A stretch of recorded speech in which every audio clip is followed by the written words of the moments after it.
The ERC is a learning organization, so we emphasize learning. It's one of the values that we hold close to our hearts. We have been on the receiving side of learning as an organization which has grown considerably over the past 10 years, and we also felt that it's essentially time to give back. And the big picture, of course, is to make the humanitarian response more effective, to make it better, to make it more dignified for the populations we serve. And this is essentially the reason for joining ALNAP as well, to come together as a sector and to gather evidence and to learn from it. So kind of the close to learning loop, not just for ourselves, but also for others. Well,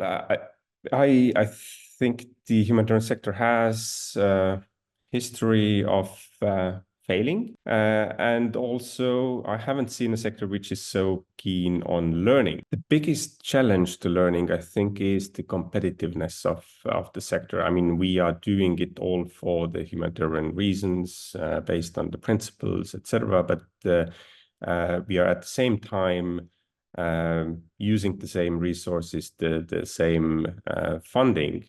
And this is, I feel, one of the reasons or the key inhibitors to learning or sharing, actually, to be more precise. That many organizations do not want to share because it kind of takes away their competitive edge. We are sitting on top of enormous amounts of data, and data which we seldom use to the fullest potential. And this is the opportunity then to come together, collaborate, make use of this data, make sense of this data, not just gather it. So I think this kind of big data environment is one of the opportunities there. Also risks, but I would like to see it as an opportunity to then pool data together and draw best evidence from it, and eventually then improve our responses based on that as well. And I think this is one of the key things we need to get out from, to have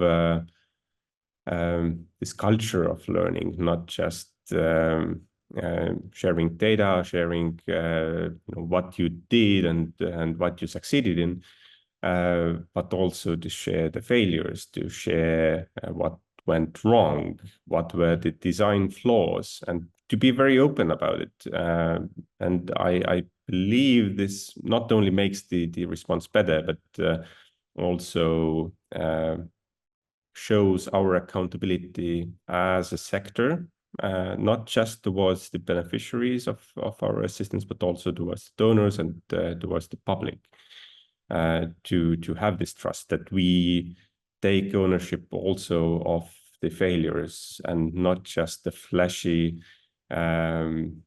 successes we like to showcase with nice pictures and slogans.